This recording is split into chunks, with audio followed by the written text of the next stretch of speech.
Hi, everyone, and welcome back to the Hall Simmer channel. Great to have everyone here. You might remember last time as we were talking about in our last stream about the pre-flight inspection, the engine startup procedure, and then how to shut down the Cessna 152. We covered all those three topics, and what I want to do is back up from the shutdown as if we had just done the engine startup. And you might recall, as part of that process, that we wanted to make sure that we had the frequencies set correctly. And so here we are at the Spirit of St. Louis Airport, which is Kilo Sierra Uniform Sierra, KSUS. And what we've done is set three frequencies that you see on the radios right now. And so what I want to do is, by way of review, I just want to remind you what those frequencies were for this particular airport. So what I'm going to do is I'm going to change the screen just for a second.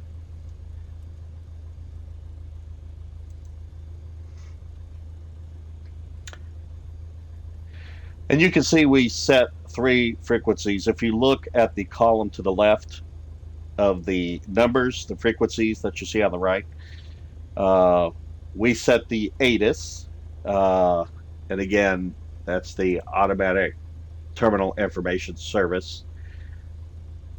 And that frequency is 134.8. So you'll see over here on the aircraft, we set this to 134.8 for the Atis frequency. We also set Spirit Ground because after we listen to Atis, the next thing we do is we talk to ground. So we set ground to 121.7 and put them on standby. And then once we taxi out to the runway and we've done the run up and we're ready to talk to tower, or ATC, we set that frequency, and as you see next to Spirit Tower, that is 124.75. So we have that. Now right now I have the mic pointing to COM 2 instead of COM 1 because I don't want the Atis playing over and over and over again as I talk to you.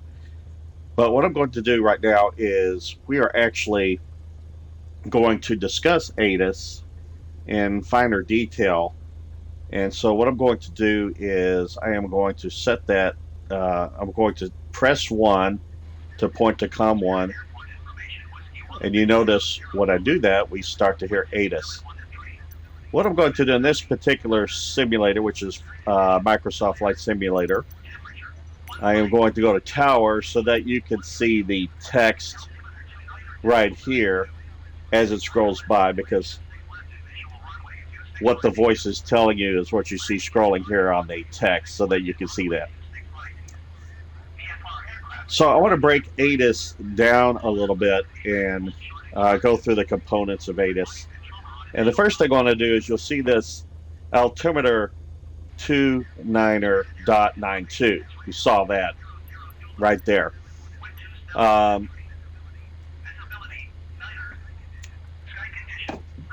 is referring to the altimeter, which is this instrument right here. And this measures when the altimeter is set accurately. It measures the height of the aircraft above sea level. And we'll go into the altimeter in greater detail. We'll have future streams where we break down the instruments, but for right now, just know that right now we are just below 500 feet. So this is 400 feet, 420, 440, and then 460, and just beyond that. So we're about at 461, 2 feet, something like that. If the barometric pressure is accurate. So in order to be accurate, we have to listen to Atis and set it correctly.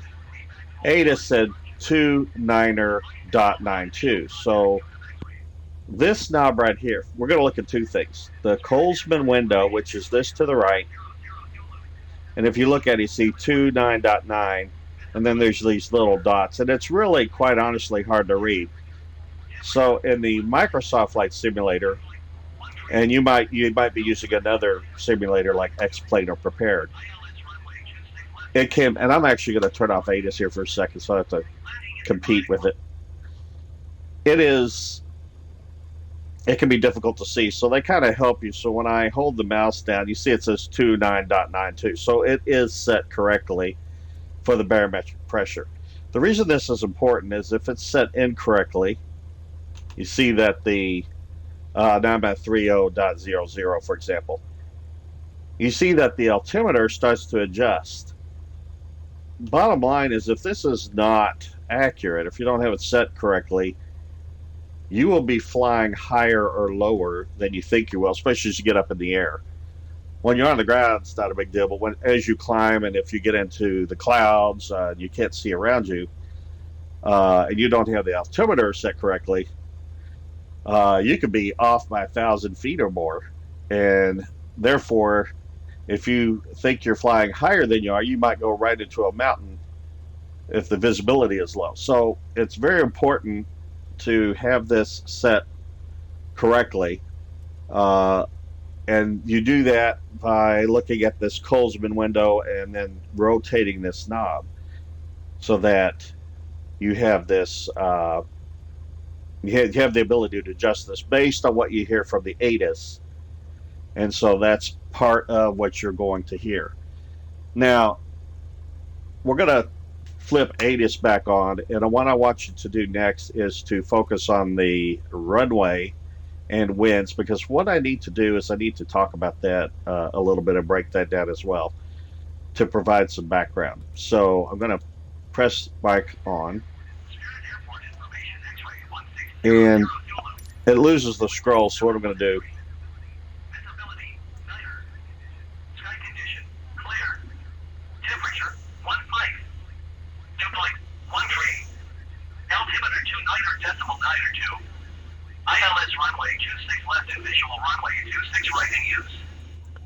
okay, first thing I want you to know is it said runway 26 right and runway 26 left in use.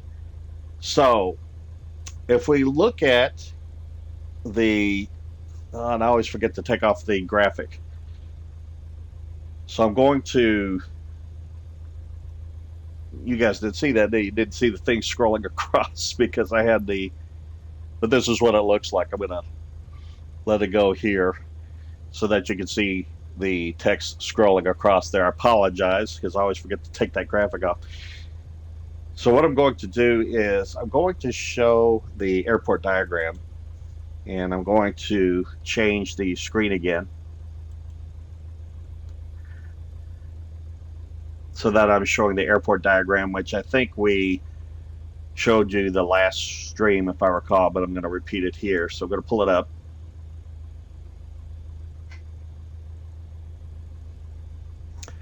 And I don't know if you can see this very well, but I'm hoping you can. But if you look at the top of the screen, the top of the graphic, the very top center, you'll see it's kind of upside down, but it says 26L. That means if you were looking, facing that runway, 26L is the left runway. And you notice you have a parallel runway. That's a smaller runway to the right, and that's 26 right. You see a 26R. If you're looking about halfway down the image and it's right above the runway, it's upside down, it's 26R. And then you'll notice on the opposite side, as you're looking at the runway, you have 8R, 8 right, and then the runway to the left, you have 8 left. So you have right and left, right? You have two runways at this airport that are parallel to each other. If it's just one runway and there's no other parallel runway, you'll only see 8 and 26. But because you have two of them, you have to differentiate which runway you're talking about. And so it depends on where you're landing. It's right and left because as you're coming in for landing, you'll see a runway to the right and a runway to the left, and it depends on which direction you're coming in from. So these numbers that you see, 8 and 26, they mean something. So what I want to do now is I want to pull up a graphic to provide some understanding on what this means. The first thing I want to show is a compass. So I'm going to change the screen again. And you see that north, so you know that a circle has 360 degrees. And you'll see that 0 is north. And that corresponds to 360 degrees. As a runway, that would be runway 36. Runways always take off the last digit, they take off the 0, as it were. So we'll show another graphic to clarify that. But north is 0 or 360. And then you see how it goes. If you were to count each little tick mark, 1, 2, 3, 4, 5, 6, 7, 8, 9, 10, you'd see a 10 there. That's 10 degrees, and then a bunch of tick marks, and then 20 degrees, 30 degrees, 40 degrees. East is 90 degrees, right? That would be runway 9. So if you're on runway 9, you're going to be facing east. If you're on runway 36, you're going to be facing north. 36 equals 0, so just got to keep that in mind. South is going to be, this compass is a little strange because it should keep numbering. So instead of 90, then 80, 70, 60, where it goes downwards, on your heading indicator goes 90, 100, 110, 120, 130, 140. South is going to be 180 degrees or runway 18. So if you're on runway 18, you're facing south. West is going to be 270 degrees or runway 27. So notice that if we look back at the diagram for the airport,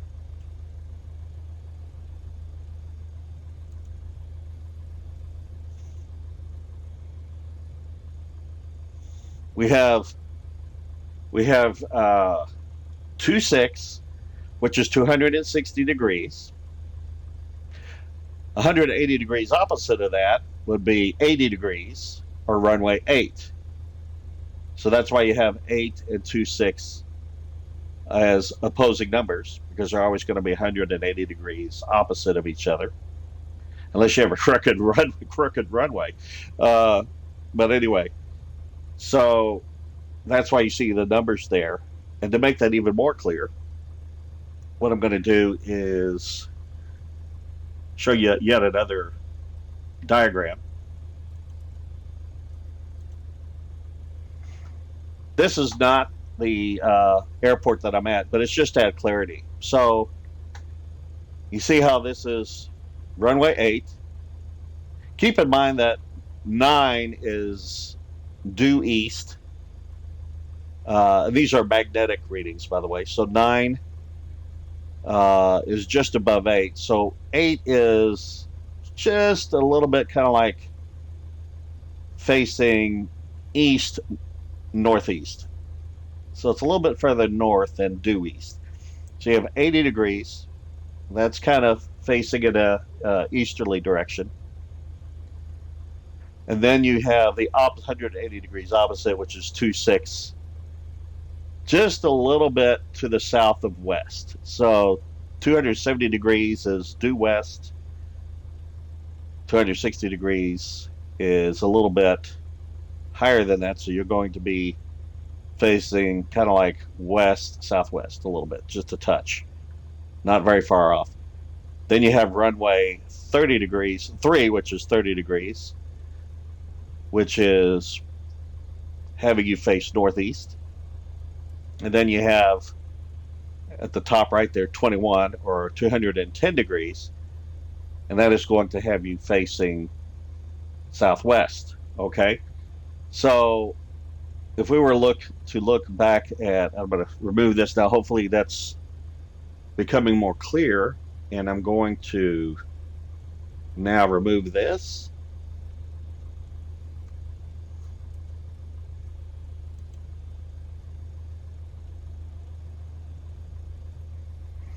So let's look at this again. So in the plane, you have a heading indicator. Okay.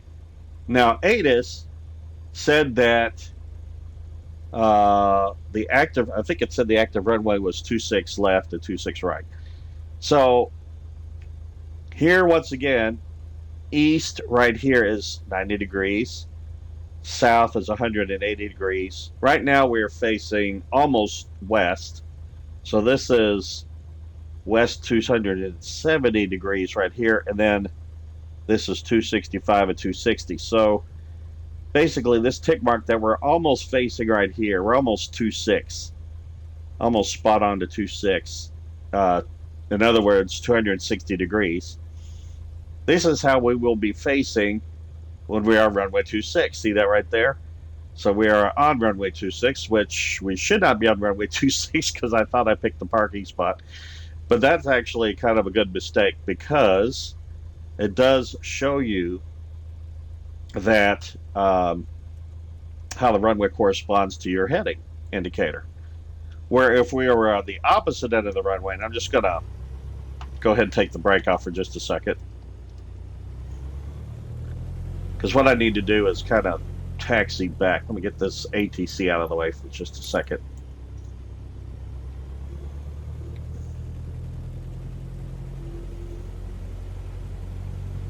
Because I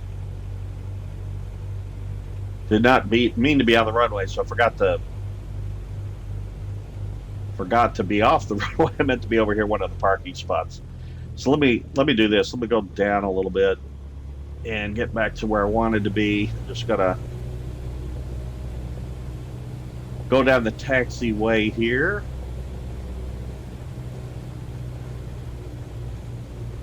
And I'm just gonna brake and pick this one. Coming in a little too fast. I'm just gonna cut across. Don't tell anybody I'm cutting across the grass.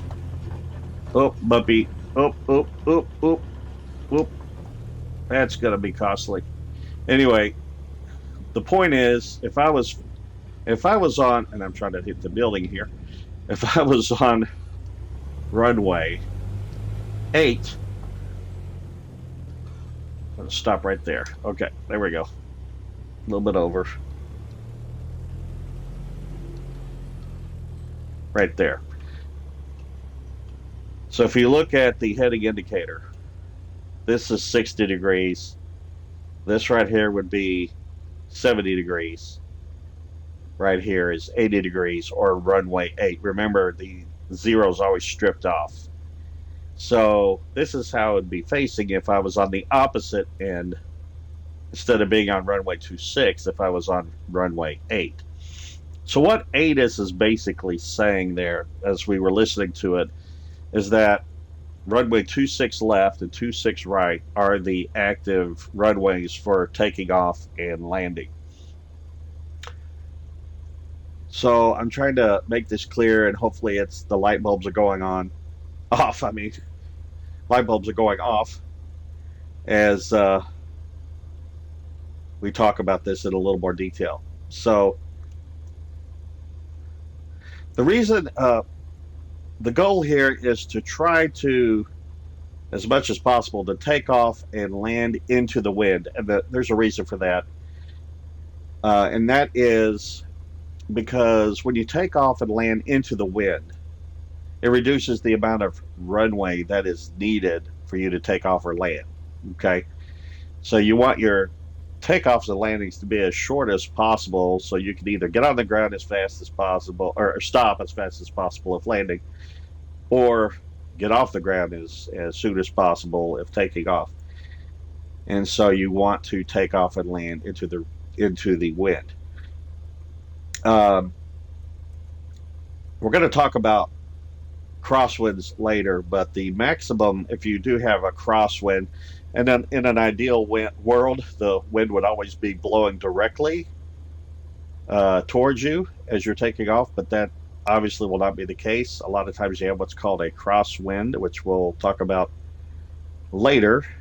But for now, the maximum crosswind, if it was 90 degrees, so in other words, if I'm on runway 8 as my heading indicator is showing 90 degrees, you see those white triangles, 90 degrees over here on each side. So if I had a crosswind, let's see, it's 150 degrees, 160 degrees, 170. If I had a crosswind coming in from 170 degrees, the maximum crosswind you would want to deal with in a Cessna 152 is 15 knots. You don't want to really take off in a really strong crosswind. It would be very difficult to control the aircraft. So there are limits. It's okay if the crosswind is kind of strong, but it's coming in this way and not directly this way. But even there, you don't want to stress the aircraft and also challenge yourself, especially as a new pilot, with strong winds when you're not really ready for those. And there are winds that can be too strong for a Cessna 152. So basically, you want to know the limits of your aircraft, whatever it is that you're flying. With that said, I'm going to go back to the Atis for just a second. So I'm going to. Spirit Airport information, X-ray 1600 Zulu. Wind 271 at 3. Okay, I want to stop right there. Wind 271 at 3. So I want to talk about that part. So I'm going to turn the plane around because I'm going to assume that the active runway is 26 left. So I'm going to turn this around so that we are facing 260 degrees. And then I'm going to slow it up. So we're getting close there, 250 and a little bit more right there. So there's about 260 degrees right there. It's a good spot. Set the parking brake. Okay, so when it says the winds are coming in, I think it said 271 at 3 knots. That's what that means.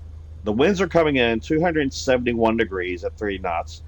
So that's a pretty light breeze, not a big concern. So west is 270 degrees, or right here. So the winds are coming in just a little bit beyond this tick mark for the west, 271. They're coming in from this direction.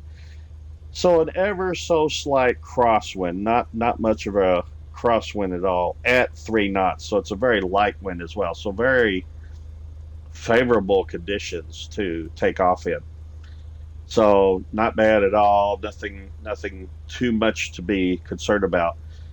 But that's what it means when it says winds 271 at 3 or 3 knots. So the other thing that you will notice with the Atis is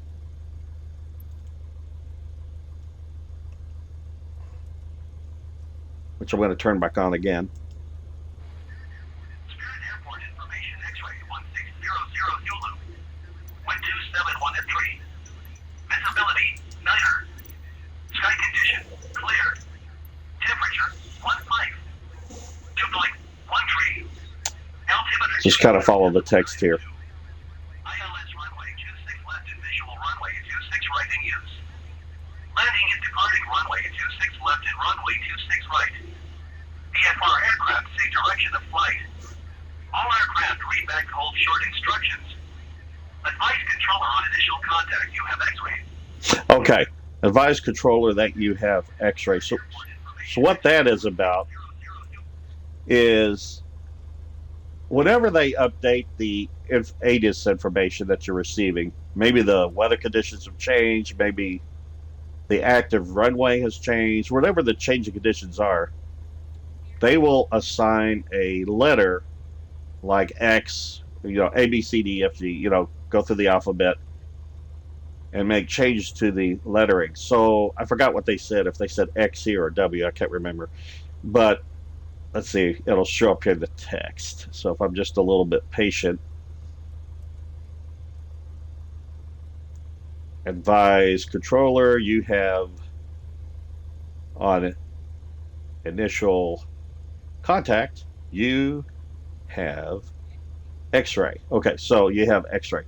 So what you're doing when you start to communicate on the radio, you'll let them know that you have information X-ray so that they know that you have the current information. So if you give them the wrong letter, like you say, I have some other letter, like Victor, you don't have X-ray, therefore they know that information you have is not current, and they will need to inform you of the current information so that you have it and know what you should be doing.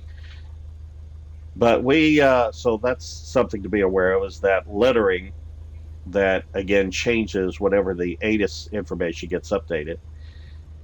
And then the other thing you may have noticed as we were listening to Atis is it said VFR aircraft say direction of flight. So another thing that you will communicate, we'll get into communications a little bit, by cheating off of this screen that you see right now. But what I wanted to get back to is one of the things that Atis will say is VFR aircraft, and we are flying VFR, visual flight rules, which means the sky conditions are such that we can see where we are going. We are not permitted to fly in the clouds. We're not permitted to fly in certain conditions where we cannot see. If we are in conditions like that, we need to be flying by our instruments. So if we're in the clouds or it's a real rainy day and the clouds are low or whatever, we need to be flying by our instruments, not visually, and that's IFR, instrument flight rules. We want to fly visual flight rules, and so we are flying VFR. And so it says Atis says VFR aircraft say direction of flight. So you'll say something like, if you're flying to the southwest, you'll communicate and say this is a southwest departure or departure to the east or something like that. So that's what is going on there. We'll get back to that in just a bit. So the one thing that you will need is, before you actually taxi, so now we're kind of getting to the we had some background information here we needed to give you in order to taxi in the first place. So in order to do that, we need a map of the airport. Now, one thing I do before we talk about the map of the airport, if you want to get into communications in a more realistic environment, I would recommend you go to either VATSIM, VATSIM, or Pilot Edge, where if you have your flight simulator, you could go to one of those two options and work with people online who act as controllers and will guide you as you communicate with them in more of a realistic scenario versus using this sort of pre-programmed approach that we have, like with this simulator, where the air traffic control communication is programmed and it's kind of automated, but somewhat rigid and maybe not always realistic, depending on the circumstances. So again, I recommend VATSIM or Pilot Edge as options to go to if you're interested in practicing your communications, because it's kind of, let's face it, it's hard to do by yourself. If you're, it's good to practice, and you can practice on your own, but it's more motivating if you actually have people out there who are pretending like they're, for example, air traffic control and ground and all that, approach and departure, and you're communicating uh, as you're flying. So I recommend, again, Pilot Edge and VATSIM for more realism. Anyway, back to the map of the airport. What I'm going to do is change the screen again and go back to that map of the airport diagram, I should say. I'm going to pull that up for this particular airport. And what I want to do is, now we are going to begin to talk to ground. So you might recall that the frequency for ground at KSUS is 121.7. So what we want to do is we want to make sure that our mic is pointed to the top here, which again, we have it on Atis, that's what's in use. But now we have ground on standby, and we need to switch it so that it's in use, so that it becomes the active frequency for COM1. So now we are set to ground, and we can begin to talk to, and I don't know if I missed things up here. I may have to restart this. I hope not.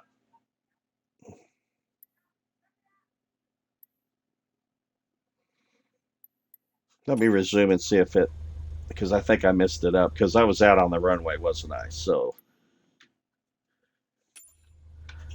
let me do this. I may have to, yeah, I messed it up because it thinks I want to talk to the tower, and I don't want to do that. So what I'm going to do is I'm going to restart this flight. I'm going to have to go to the, I have to go to the main menu here. Well, let me see if I've got it as a preset. Maybe I'll be lucky.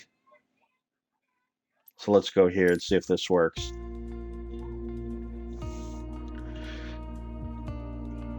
So bear with me as this loads.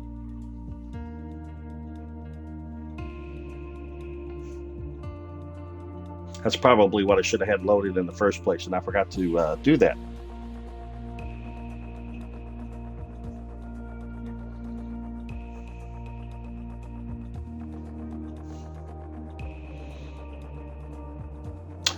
It takes just a bit to load.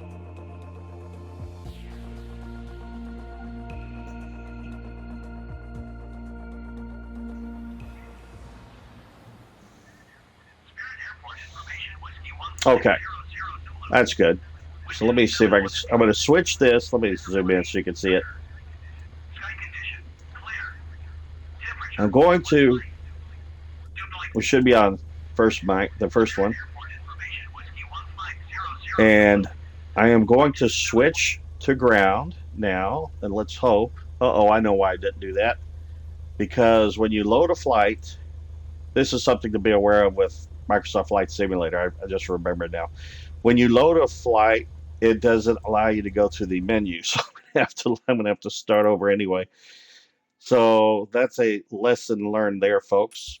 So I'm going to have to kind of, and it won't take too long to load, but I didn't realize that until either yesterday or today, that is something that, I don't know if that's a bug or if that's done on purpose.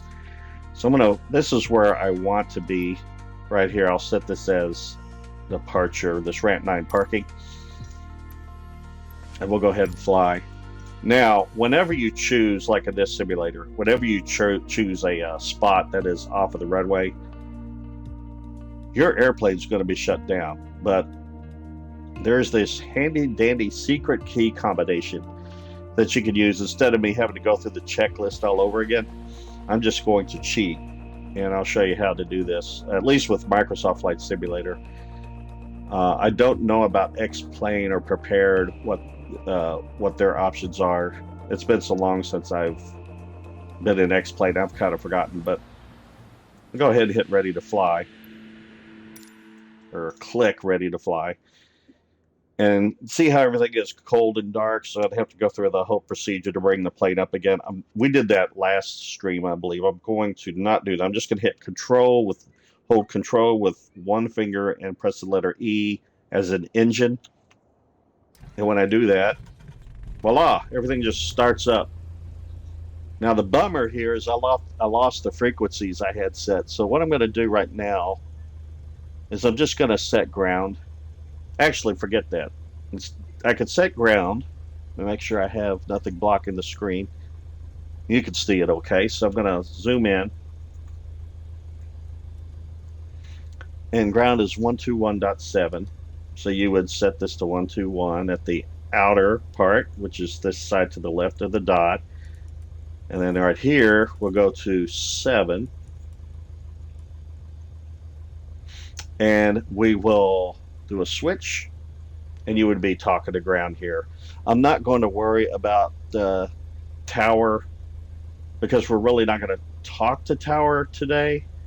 We will reserve that for next time around. So I'll just focus on ground right here.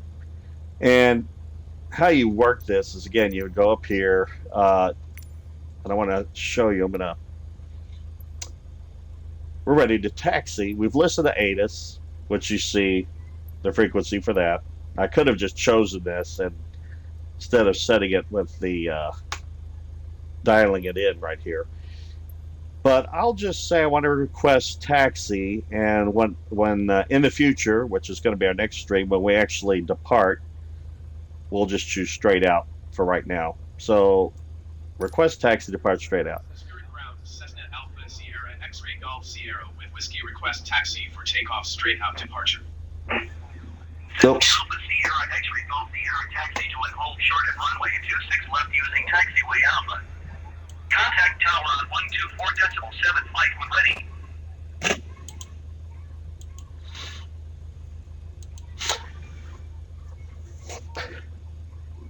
Okay, just remove the graphic for temporarily. Taxi to and hold short runway 26 left using taxiway Alpha Cessna X-Ray Golf Sierra. Okay, so let me break this down a little bit.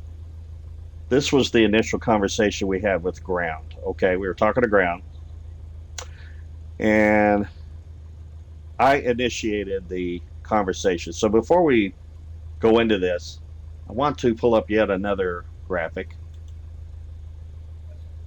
Make sure I'm not skipping anything before I do that. Okay.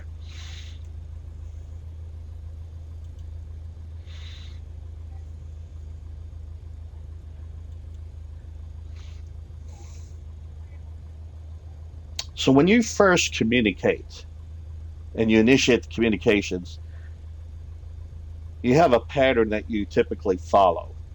And that is, you start off with who you are talking to, and then you identify who you are, and then you let them know where you are, and then finally what you are requesting. So let's look at that pattern, and I'm going to go back to the screen. So I'm going to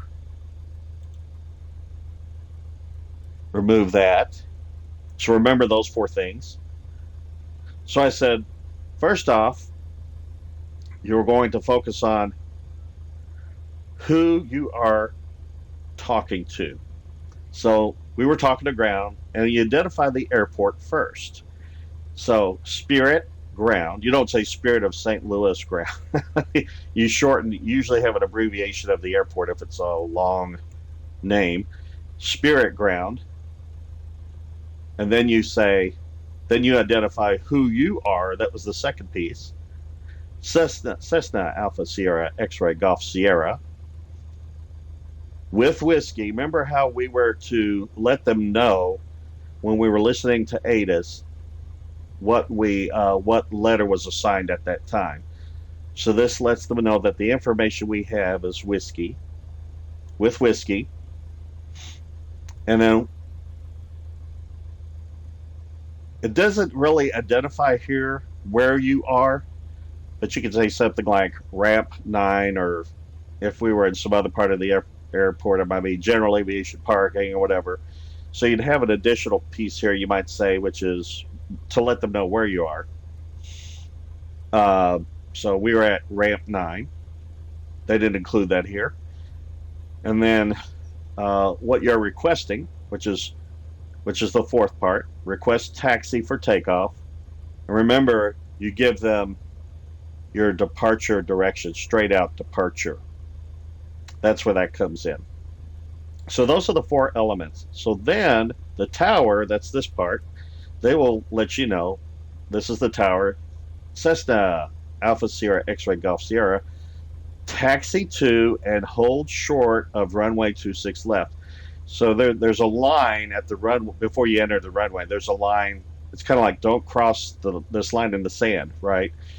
And there's a line that you do not cross until you're given permission to do so by tower. So hold short of runway 26 left using taxiway Alpha. So that is telling you how you're going to get to runway 26 left via taxiway Alpha. So if I go back to the airport diagram,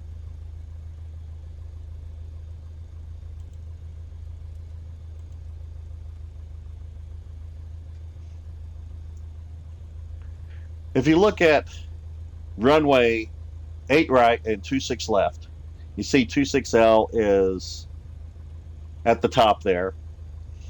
And you see its runway is represented by that thick black line.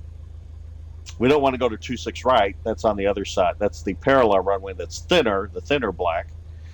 On the left side, that runs parallel to the larger runway. But we want to go to 26 left. So you notice it says via taxiway Alpha. So parallel to the runway, you see a taxiway that runs parallel to the 26 left and 8 right. That has A's on it. See the A. If you look up and if you see that light gray taxiway, that's what that symbolizes. You see how it parallels the runway, and you see A. That's taxiway Alpha, so or A, and it's showing you that that's how we need to go in order to get to runway 26 left. So, and then it says, contact tower on 124.75 when ready. We are actually going to do that part the next stream. We're not going to do that this stream. So that's kind of a placeholder for the future.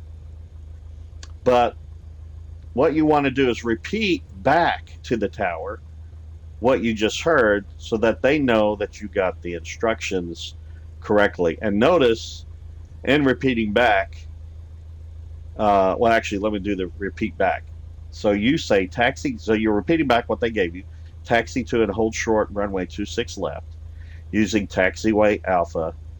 And then instead of saying Cessna Alpha Sierra X-Ray Golf Sierra, you could abbreviate it to the last 3 letters, in this case, of the identifier of your plane. By the way, the identifier is right there, Alpha Sierra X-Ray Golf Sierra. So, and it's also, I think, right here, Alpha Sierra X-Ray Golf Sierra right here. So you're actually going to just shorten it, because once you make initial contact, you can use abbreviation, X-Ray Golf Sierra. So taxi to and hold short runway 26 left using taxiway Alpha Cessna X-Ray Golf Sierra as the abbreviated form. So that is your initial communication to ground. And now let me see, what are the next points I want to talk about? Okay. And I'm going to admit to you up front, I don't tend to do this. I'm not this diligent with the flight simulator.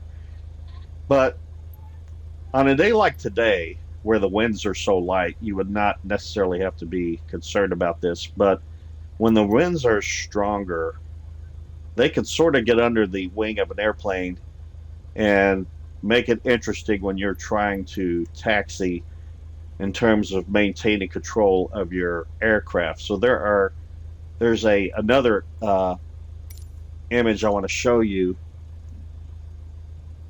And once again, I forgot to move the graphic out of your way. I apologize, y'all. I'm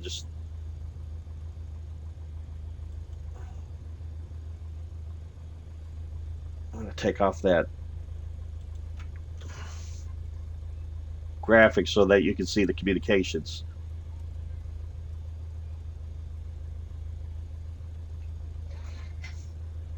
So let me just review. We were talking, because this was covered up. We started the communication with ground by first starting with who we were talking to, Spirit Ground, who we are, Cessna, Alpha Sierra, X-Ray Golf Sierra, with whiskey, what the letter identifier for Atis is, so we know that they know that we have current information. Request what we want. Request actually where we are, which is not included here. Ramp 9 or ramp 9 parking or whatever. Request taxi for takeoff, which is what we want. And then straight out departure is letting them know what direction we are headed. We talked about those 4 parts to our communication. We talked about the tower, speaking back to Cessna, Alpha Sierra, X-Ray Golf Sierra, taxi 2 and hold short of runway 26 left, using taxiway Alpha. We showed you the airport diagram. Contact tower on 124.75 when ready. That is that part where we're going to contact tower will be the next stream. And then back to me, I'm going to repeat the instructions that they gave me. So let me scroll so you can see both. Here's the instructions ground, not tower. This is the instructions ground gave me. So I'm going to repeat it back. Taxi 2 and hold short, runway 26 left, using taxiway Alpha, Cessna, X-Ray Golf Sierra. I mentioned we could use the shortened form after we initially identified ourselves up here. And repeat back so that they know that we got the instructions clearly and that there's no misunderstandings. So that's why we repeat back. So we did that, and we are going to talk about, now we were talking about on a calm day in terms of your ailerons and how you control them when you're taxiing. When the winds are calm, it's not as much of a big deal. And I also said, I confess that I don't tend to do this or be as on top of this as I probably should be, but I do want to at least show you this. So I'm going to find this image and talk about this now.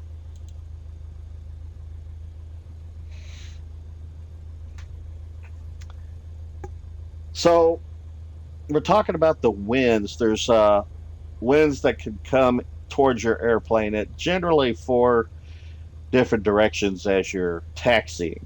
Okay, so we'll start with that. I guess it's sort of an orangish color at the top left. And notice it says if the wind is coming in that way, so it says use up aileron on left hand wing and neutral elevator. So what that is saying is, I'll go ahead and cover the yellow too.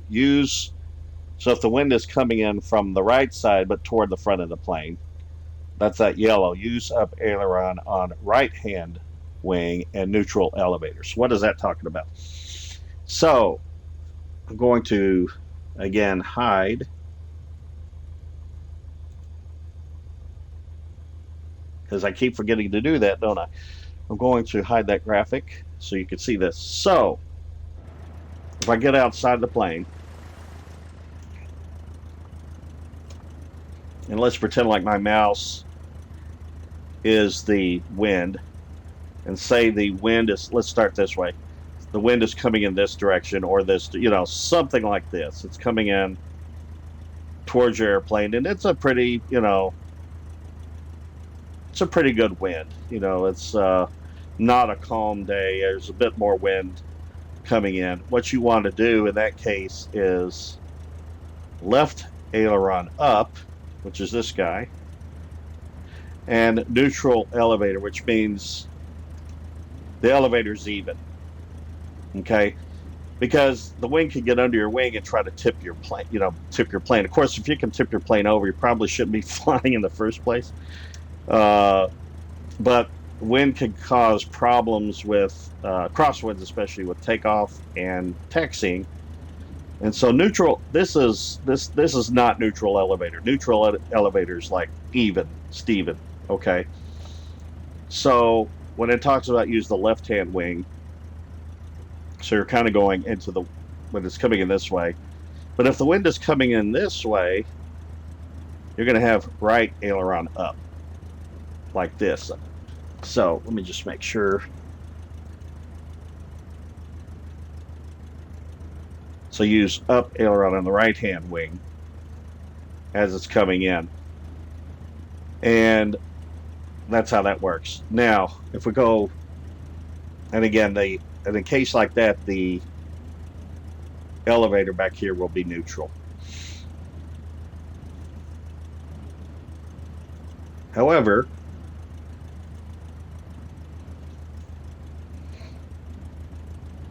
if the wind is coming from behind, okay?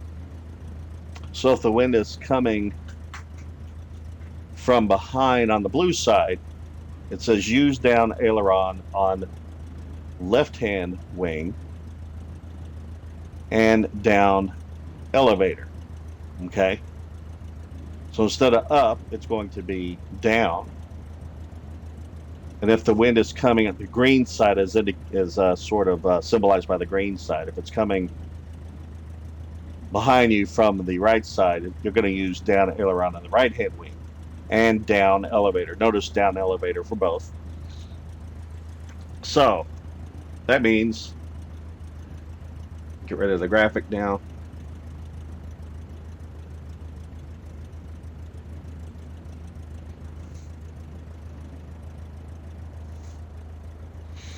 That means, oops, down elevator.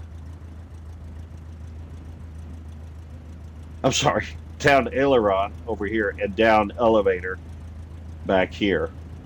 See how it's down now? And that's if the wind is coming behind the plane this direction. Where if the wind is coming from this direction, it's hard to control this. It's going to be down aileron here, and of course down elevator. So down aileron here, aileron, and down elevator. So inside the plane, again, if the wind is coming the front left side, you're going to be doing this because you want your left elevator to be aileron to be up, which it is here. See how it's up? But you want your elevator in the back to be neutral. If the wind is coming from this direction, you're just going to use right aileron, okay, and neutral elevator in the back. If the wind is coming from behind, so if it's coming from this side, think of it as diving away. I've heard people say that as well. If it's coming from this direction, so coming from your left side, but behind you, dive away. Push forward so that the elevator's down and dive away to the right. That way your elevator on this side will be, elevator, I keep saying that. Your aileron on the left side will be down. Your aileron and your elevator in the back will be down.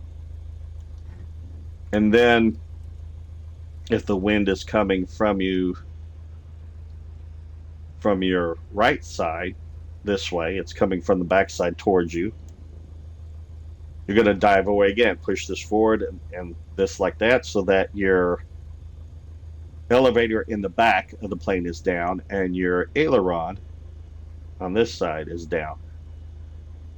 So that's what that's talking about. And the reason you do that is because you want to make sure that the wind doesn't get under your plane and start to rocket and make taxiing difficult. So you sort of neutralize the winds by doing that. Of course, as you turn the plane, as you make turns, you're going to have to adjust because the wind's going to be, for example, if the wind's coming from behind you and then you make a turn, it might be coming from the front of you or towards the front of you, and you have to adjust your ailerons and rudder accordingly as you make turns. So it's kind of keeping in mind the direction of the wind.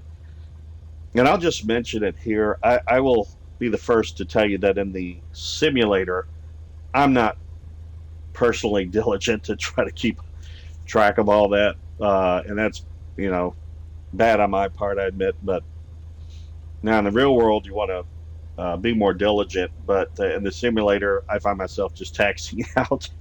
But I did want to give you this information because it's good to be aware of anyway.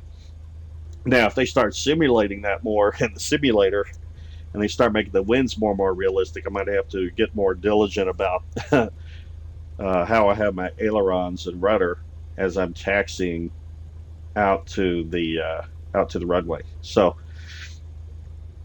wanted to talk about that a bit and see what the next thing I want to talk about. So, one of the things that you want to do as you start to taxi, and we're going to ignore this person over here to the right, is whenever you start to taxi, of course, make sure your parking brake is off. There's so many times I've started to, and you're going to be, by the way, you're going to be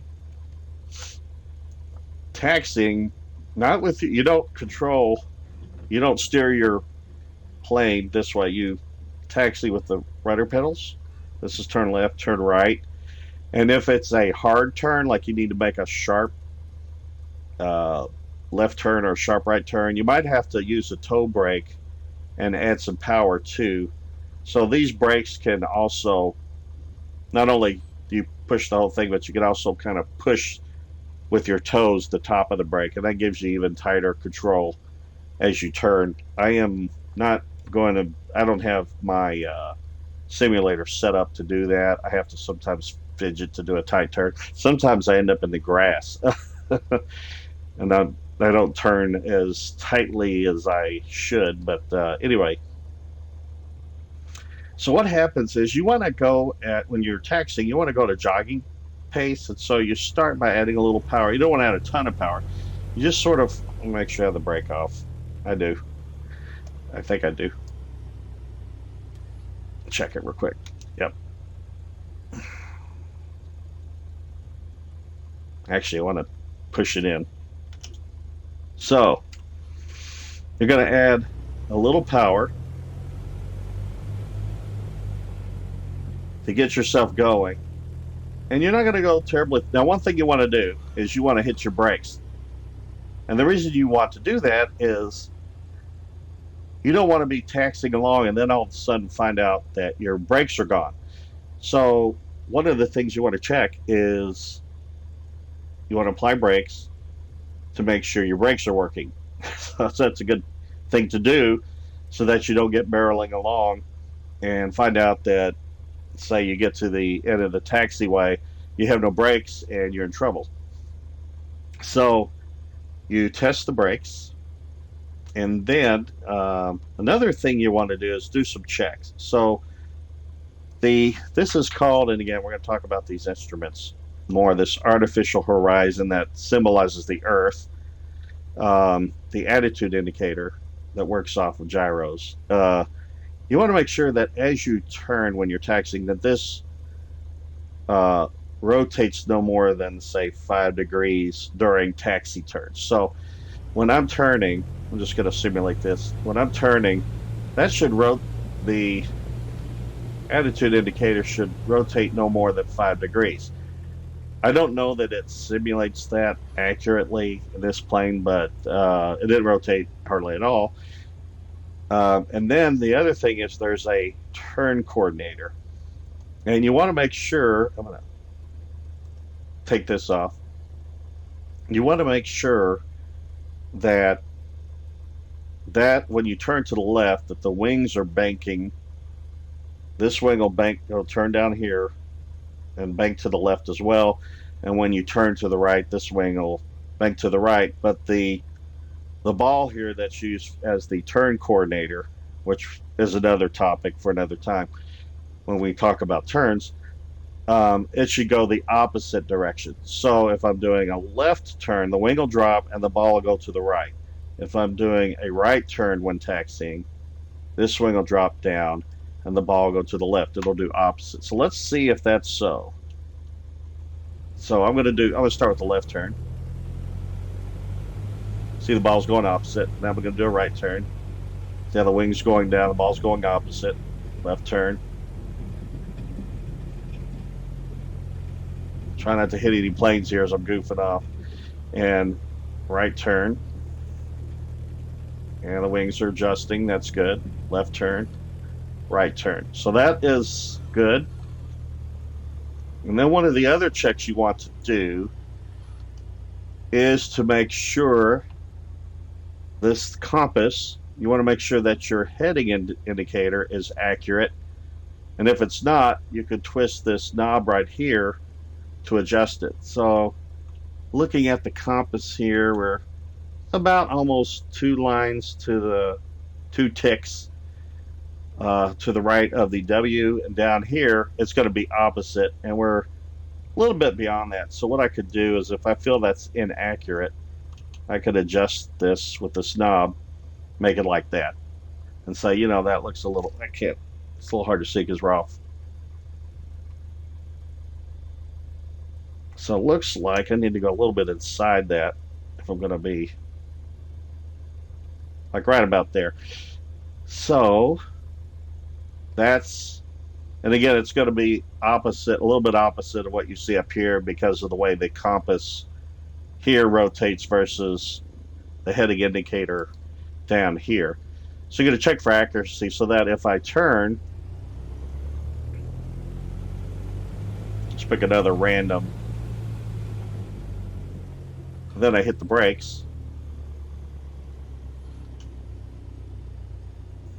Now we're actually at, this south is 180 degrees, so we are at 190 degrees. And again, up here, we are, looks like about the same right there. We'll just call that accurate. I don't know, the simulator might be touch off, or I didn't set this quite accurately enough, but you get the idea. Is you're trying to make sure that the heading indicator is set to the compass. So you can do this as you're taxiing. I don't want to get all caught up in this as we're taxiing down, but get this kind of out of the way. And as I said, now we're ready to taxi. I like to, and if you're the plane that you're using in your simulator for the Cessna 152 will allow you to do this, I like to see part of the nose of the aircraft. So like right about here, and I might even back off when taxiing so I could see out a little bit more. But what I'm going to do, apply a little power until you get going, and then you back it up. You just want to kind of get going, and you'll get a feel for this. Whoops, won't go too fast. You might have to apply brakes if you feel like you're going too fast. But at a reasonable pace. And what you want to do, and before we take we want to go to 26 left, because remember they said that was the active runway. But I'm not going to follow the yellow line just yet. I'm going to stop here. And you'll see that there are signs. The A alpha is actually, this is confusing because I think, and someone correct me if I'm wrong, I think this should actually be yellow with an arrow pointing to the left, because this gives me the impression that this is alpha right here, and that's not alpha. This is this is alpha right here. So I think, and again, I could be wrong, but I think that is incorrect. But anyway, this is accurate. So it's saying 26, runway 26 left is to the left.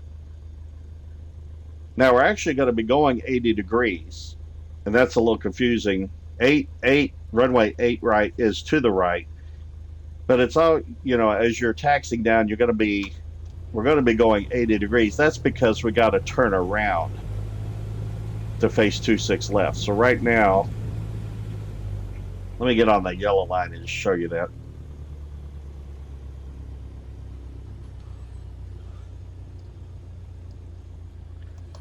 It looks like we're going the wrong way because you're like, oh, that's not two, that's 8. That's 6, 60 degrees. And then this large 70, and then this is 8, 80 degrees. Okay, that's where we're going.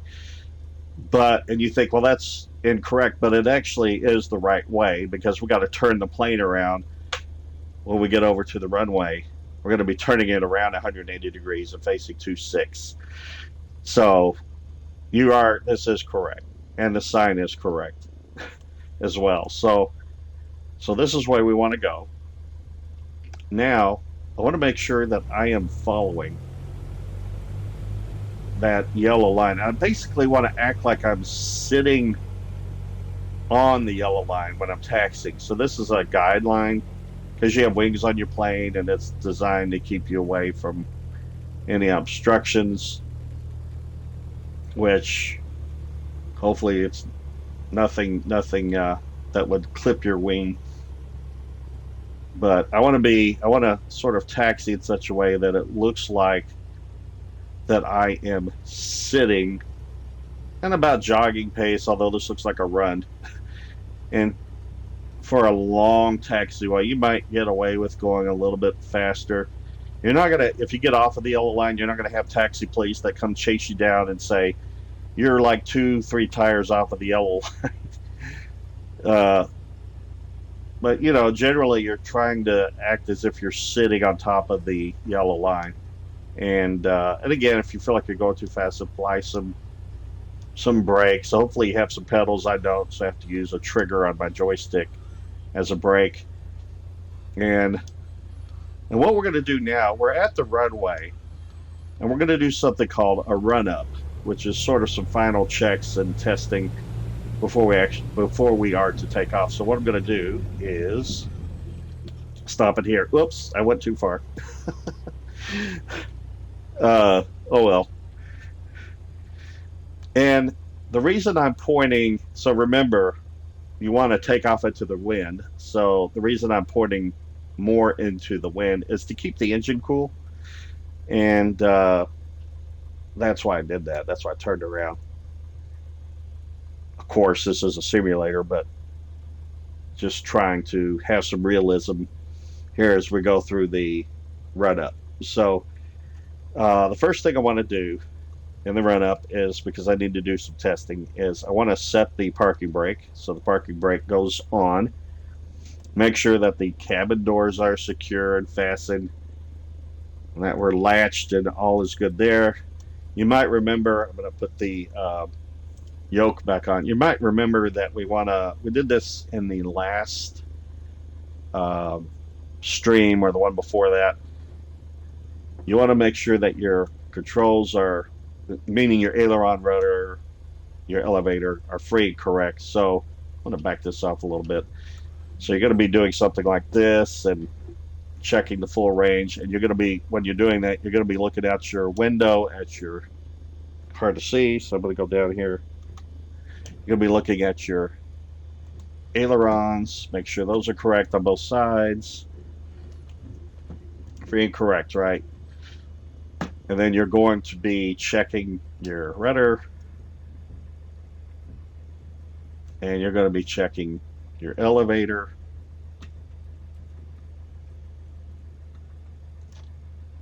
and everything looks good. So flight controls are free and correct. And then we want to make sure the elevator trim, we talked about this before as well, which is this right here, is set for takeoff. So you'll see there's a little notch right here that is set to takeoff. Notice if I adjust this, it could go nose down or nose up. We want it for takeoff, which is right about there, which keeps the elevator. I'm sorry, yes, not the elevator, but the trim on the elevator, which is on the, let me go back out there so we just remind you. That's this trim right here.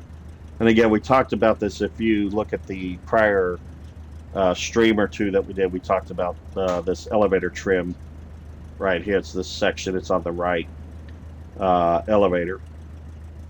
If I zoom in, you can see it maybe a little bit. Oop, you can see it a little bit better. It's this little section right here. And this moves up and down independently of the actual elevator itself. So anyway, you're going to make sure that's set for takeoff. Then we're going to check our magnetos. That, again, those are used to provide the spark to the spark plugs for the piston engines in order to provide combustion. So anyway, we're going to check that. And the way you check this is right now it's on both. You see there's right. I told you there's two magnetos. And there's a right one. There's right, left, and both. So what you do is you will, and this is the reason you have your parking brake set, by the way, because you don't want your plane taking off through the grass. We're going to go up to 1700 RPM. So that's 1700. We're a little bit beyond that. This is 18, so we're going to back it off just a bit. So this is 1500 RPM. Then you have the next tick, 1600, and then the next tick is 1700. I'm going to go to 1700. And when you do that, try to back this off so we can see the. So here's the magnetos. When you're going to test the right and left, starting with the left one. So we're going to go. And when you do that, you should notice that the needle will just drop slightly. It shouldn't drop too much, otherwise you'll have a problem that needs to be addressed. But it should only drop slightly. So we're going to go first to the left one. You notice there's a slight drop. We're going to go back to both. It should increase again, which it does. Then we're going to go to the right one, so that's 2 clicks back. There's left, there's right. Oops. There's off. Okay, and you notice that when you I'm going to do the right again because that was bad. Okay, both. Have to be real. Mouse is touchy. There's a slight drop. Go back to both, and that is good. Then the other thing that you will check is carb heat. So for things to be normal, you will see a slight drop also in the RPM. So look for a slight drop again with the needle here. I'm going to pull this out and you'll see a slight drop. It's very slight. And then push it back in and it should go back up. I believe if there is ice in the carburetor, you would see a significant, I believe it's a significant increase in the RPMs. So icing may be present, but in this case we are all good. And then the next thing you're going to do is you're going to check your suction. So I'm going to zoom in here, make sure we're in the green on the vacuum suction, and that's good. And then you're going to check the oil temperature and oil pressure, make sure that you're in the green on both of those. And that looks good as well. And then we're going to check the ammeter. So I'm going to back this off, and on the right side. So when you're first starting up your airplane and you just have the battery on, this needle will actually be to the left of the 0 somewhere, showing that your current is pulling from the battery. And so the needle Right now you see it to the far right. But when you just have the battery on, it'll go this direction, showing the current is pulling from the battery. However, when you start the engine, that will kick in the alternator. The alternator will become alive, and it will start feeding.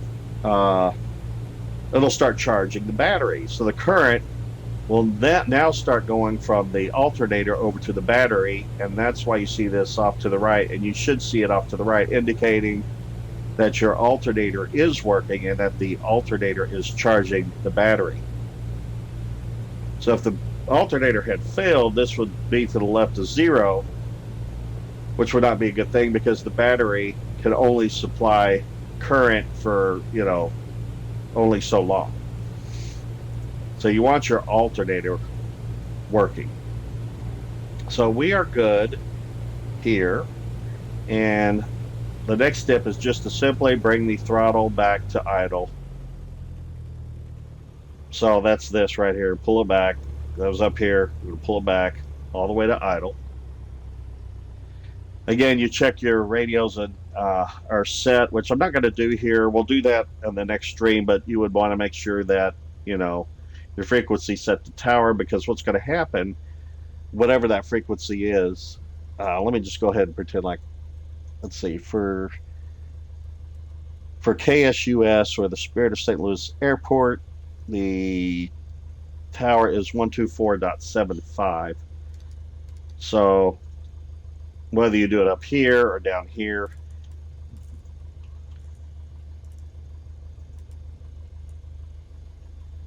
you would put this on active so that you are ready to talk to the tower. However, we're not going to do that this stream.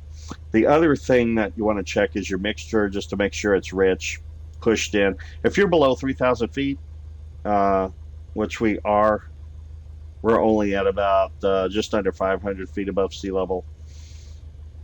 However, if you were high up, like you were taxiing from a runway that is high in the mountains or just up there in elevation, that's above 3,000 feet, you could lean this to get proper engine power.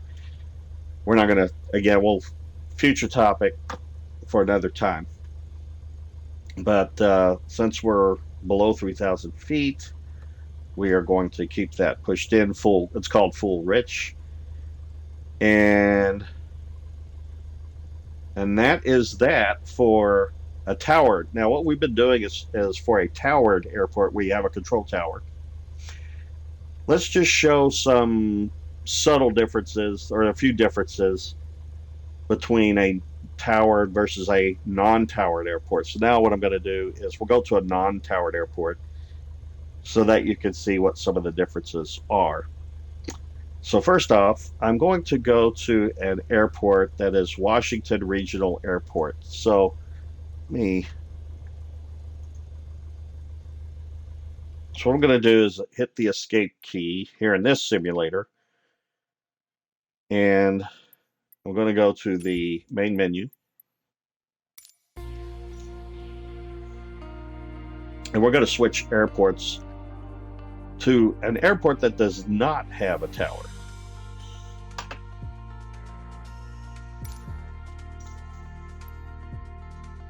So the departure airport we want,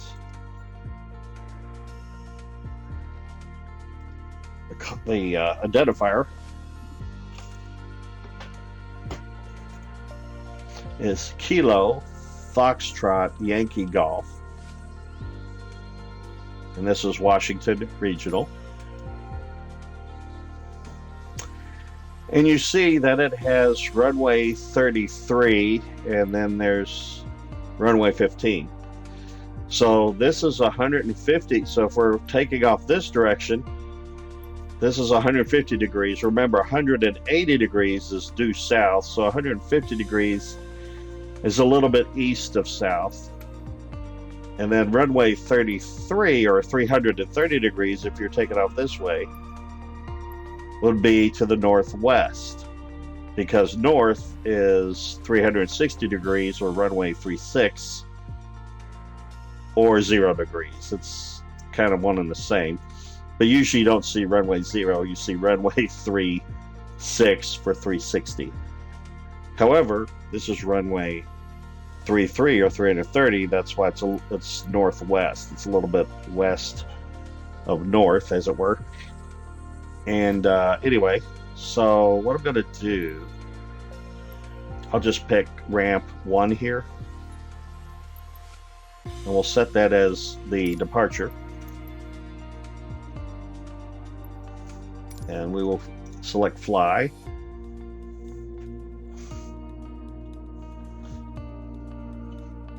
While we're doing that, one of the differences I want to point out is that's loaded up. So I'm going to pull up another graphic.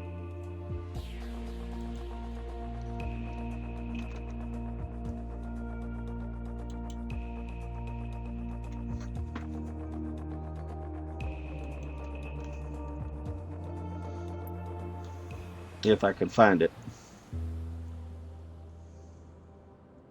Here it is.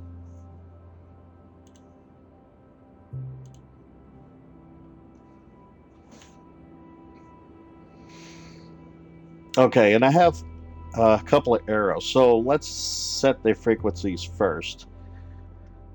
So what I'm going to do, ready to fly. I'm going to cheat again. I'm not going to go through the full startup procedures for the aircraft. I'm going to just hit Control E to sort of cheat. And I'm hoping that, I think we could do this without the graphic covering things. Let me see if I can go in just a bit.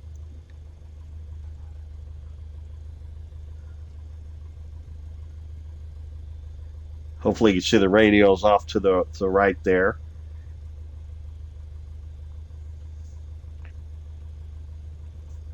Okay, so we see that the couple things I want to point out is we're at a non-towered airport. So in terms of airport communications, you're not going to see ground or tower. You're not going to have a frequency for ground or tower because those don't exist for this airport. So what you do have is CTAF, which we'll talk about in a second. I want to talk first about AWOS and what that is. So at the towered airport or a busier airports, you have Atis. But for smaller airports or airports that don't have Atis, you might have AWOS, which is Automated Weather Observing System. And what that does is that gives, it's more of a weather focused information. And data is reported on from the system, and that weather is provided automatically and given to you again over and over again as you listen to it, just like Atis. But it is more weather focused versus Atis, which had other information such as the active runway, such as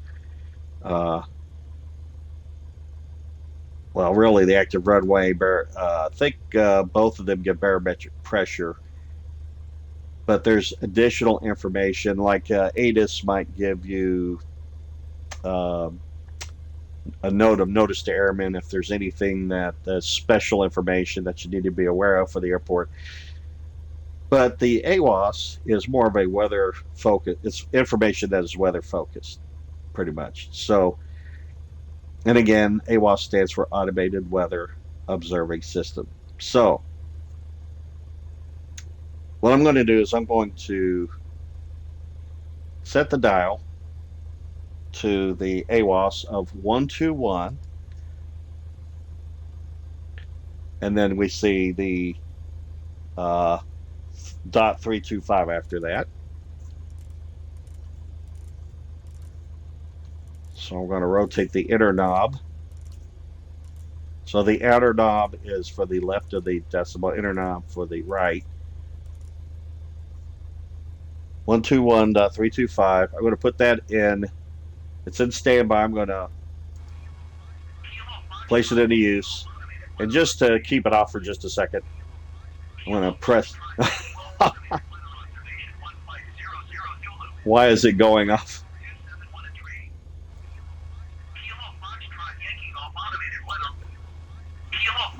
Well, that might be a bug because I don't have it down here on. I didn't expect that I can't stop it. See if I have a way to control the volume. I hear what. I'll tell you what I'll do. I'll kick it over to standby. Wow, it's going to keep going no matter what. Okay.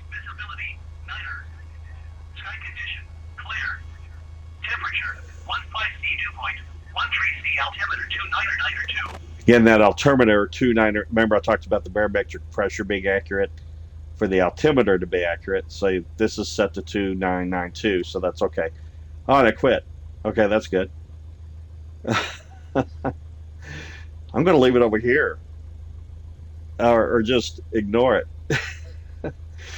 But anyway, you'll get information, and you're going to. Did it say winds? I hate to do this to myself, but.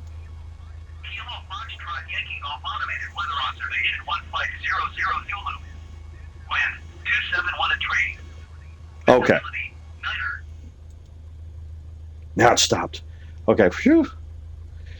So it said winds 271 at 3. So if it's pretty, on a day, the thing is you are wanting to choose the runway that is flying into the winds. When the winds are very light and variable, it's kind of like your choice on which runway you want to use, but you might choose the runway that, like, if I want to fly, say, northerly, I might want to choose runway 33 versus if I want to head south, runway 15. But that's only if the winds are light, right, and variable, and so it's kind of up to you which runway you want to use because it won't matter much. But if the winds are a bit stronger, you want to choose the runway that, again, the side of the runway that is going to have you departing into the wind. So I think he said the winds were 271 at 3. So 271 is here. It's just a little bit beyond west. And you'll notice that runway 33 is closer to that versus runway 15, which I think is the opposite of 33. So we really want to go to runway 33 versus 15, okay, because of the way the winds are, and that's the one that we want to choose. So the other thing that you'll notice, and again, I did all that explaining and had it covered up with the graphic, so let me pull it over here just to show you this one more time. I'm hoping I can, yeah, there we go. I'm going to pull this over here a little bit. So what I'm saying, so try to keep this to the right side of the screen, is the winds are coming in 271. West is 270, so the winds are just a little bit, they're coming in this direction right here. Runway 33 is closer to that than runway 15. So you want to take off on runway 33. That I think is the runway we should choose for today, given the wind conditions. Okay, so that's what I wanted to show you. And then what I want to do, again, trying to remember not to have the graphic cover what I'm trying to show you in the first place, is CTAF. So CTAF is, what that stands for is Common Traffic Advisory Frequency. So, for example, at a towered airport, when the tower is closed, you'll want to switch to the CTAF because everybody who is the traffic that's around the airport we'll be communicating on that frequency. And again, it's called Common Traffic Advisory Frequency. In this case, that frequency is 122.8. In this case, we have a non-towered airport, so it just automatically is CTAF at 122.8 because we don't have a, and sometimes the frequency for the tower and the frequency for CTAF is the same if you're at a towered airport. They might be different, but in this case, we're at a non-towered airport. There's no tower that exists, so that's why we're going to be using the CTAF frequency for communications. And in this case, we want it to be 122.8. So we're going to spin this around. Oops, sorry guys. 122 and then .8. And you can see that right above the graphic.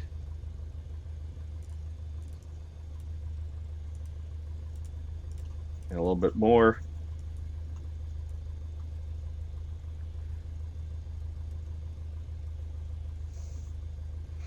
So there we have 122.8.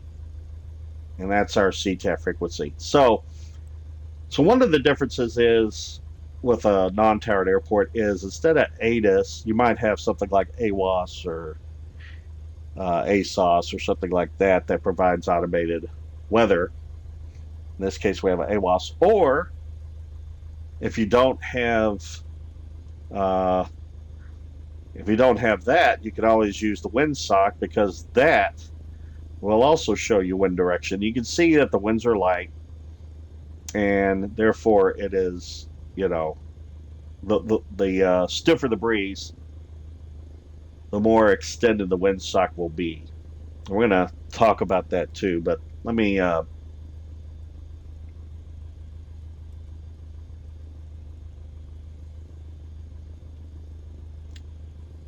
ahead and show you some differences in terms of the communication that will occur.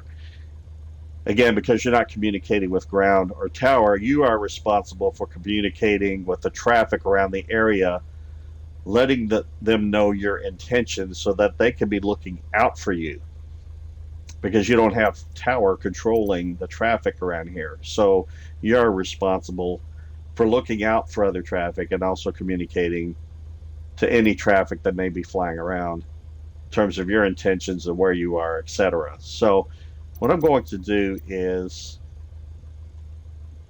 pretending like we're just about to taxi, I'm going to go ahead and you'll notice the automated weather of 121.325 corresponds to what we had set, but I replaced that. Now what we're going to do is I'm going to put this 122.8 to in use so that we can, start to announce our intentions. So because we're talking about taxiing, we would want to announce that fact, and this is how we do it. So I'm going to click this. Kilo Foxtrot Yankee Golf Traffic Cessna Alpha Sierra X-Ray Golf Sierra is taxiing to runway tree. Okay, so remember there were like 4 parts. So the first part is who you're talking to. And in this case, you say Kilo Foxtrot Yankee Golf Traffic. So you're talking to the traffic in the area. You're not talking to tower or ground. You're talking to traffic. Who you are, Cessna. So you're identifying yourself, Cessna Alpha Sierra X-Ray Golf Sierra. And then what are your intentions? Actually, we didn't really identify where we are. And because this is such a small airport, you could say you'll probably get by without that because it's so small. But your intentions are, or what you want to do is that last part, is taxiing to runway 33, which is the runway I thought that we were going to taxi to. So what I'm going to do now is we're going to go ahead and taxi. So I'm not going to do, basically, you're going to do a lot of the same things that you did at the tower and airport in terms of checks, like checking your brake, making sure the instruments are working okay. I'm just going to go ahead and taxi. I just want to point out one thing, and that is release the parking brake, because that's I always forget to do that. All right, and hopefully not chop this guy to bits. So I'm going to try to avoid him. But a lot of the things that we talked about in the past two streams, where you're doing the pre-flight inspections, where you're starting at the procedure for starting the engine, a lot of those things are going to be the same as at a non-towered airport. The one thing I want to point out here is, again, look at the signage, and you'll notice we want to go to runway 33, which is to the right, versus 15 to the left. They're always 180 degrees opposite of each other. So we're going to go to the right. By the way, if you don't have a sign, if that sign was not there showing you which way to go, you want to go opposite of the way, because remember, you got to turn around. So you don't want to go to the, here's 3-3. Let me get rid of the, remember to get rid of this image or graphic so we could see.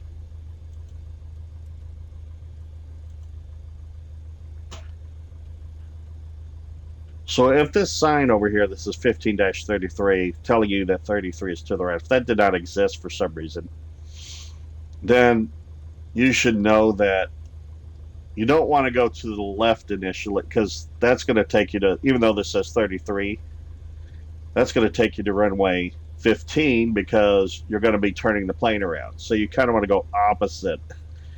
In this case, I want to go towards to the right.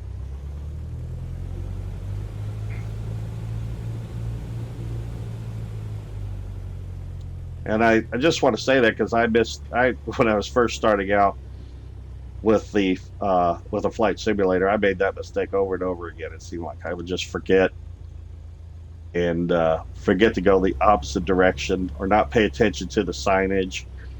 And so basically, you would taxi down to the end here. You would turn into the wind. You would do your run up, and then make your announcement about the fact that you're going to depart. But we're not going to talk about the departure or takeoffs until the next stream. We're going to hold off. I do want to give one other piece of information, because if you don't have Atis, because you're not at a large airport, if you don't have AWAS, for example, or ACE, if you don't have any automated weather to help you, which obviously those systems provide wind direction and wind speed, and that helps you to determine the active runway. Of course, the Atis will tell you which runway is the active runway, but ASOS AWAS, you have to listen to the wind conditions, and I can't remember if they tell you as well, but if they don't, you must, based on the wind conditions, know which runway to choose that will have you taking off into the wind. So instead of going all the way down here at the end of the taxiway and turning out to the runway, I'm actually going to turn towards the windsock and stop. Oh, that didn't sound good. Oops. Stop. I don't want to run into the windsock. I just want to show something here. So I'm going to kind of put this like that. So I think it said the wind was 271 at 3 knots.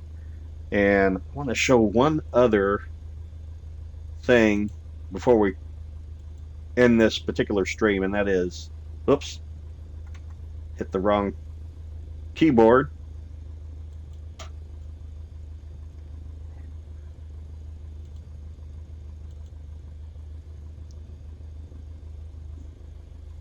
Okay. So you see that right now, if we look at our windsock, we see that the wind's at 3 knots. And you'll notice that the windsock drops down after the first red um, section. And if it's at the first red section and then bends down, that's 3 knots.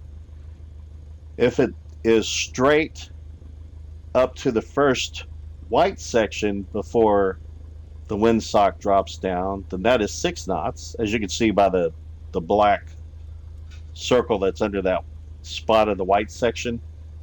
That would be 6 knots.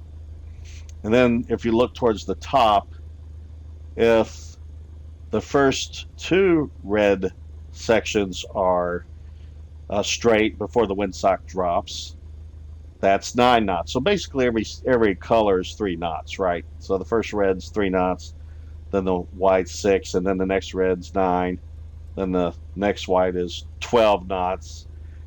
So in a case like that, you would just have the very tip of the windsock that would be, most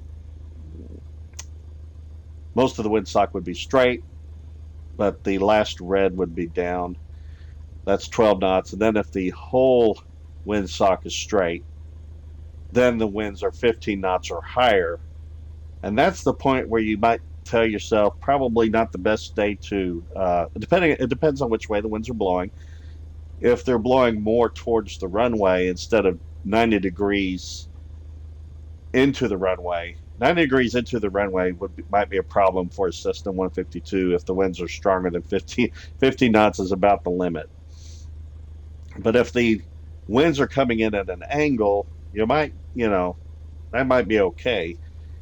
You just need to know the aircraft limitations. So I did want to show this because those colors on the windsock mean something, and you can use those to interpret the winds and the wind conditions. So I think that's all I had. Let me make sure and see if there's anything else. I think we are good there. And on the next stream, look here, I think we will focus, and I'm still developing this, so I'm not 100% sure, but I believe the plan is to discuss taking off in detail. So we will talk about that perhaps on our next stream, which would be, so the stream as it stands right now, and this could change, but I'm trying to do one stream every Wednesday night at 9:30 and one stream every Saturday night at 9:30. So this is the Saturday night stream, and Wednesday would be the stream where we talk about taking off, and basically we're going to pick up for where we left off here, because as you can see, we've already gone about over an hour and a half, hour 40 minutes or so. So thanks for hanging in with me as we cover this information. Sorry about some of the technical hiccups. I'm still feeling my way through this technology as I try to work with Twitch and the overlays. So with that said, hope this is helpful to you all, and go ahead and use this, practice, and enjoy it. And we will talk to you again soon.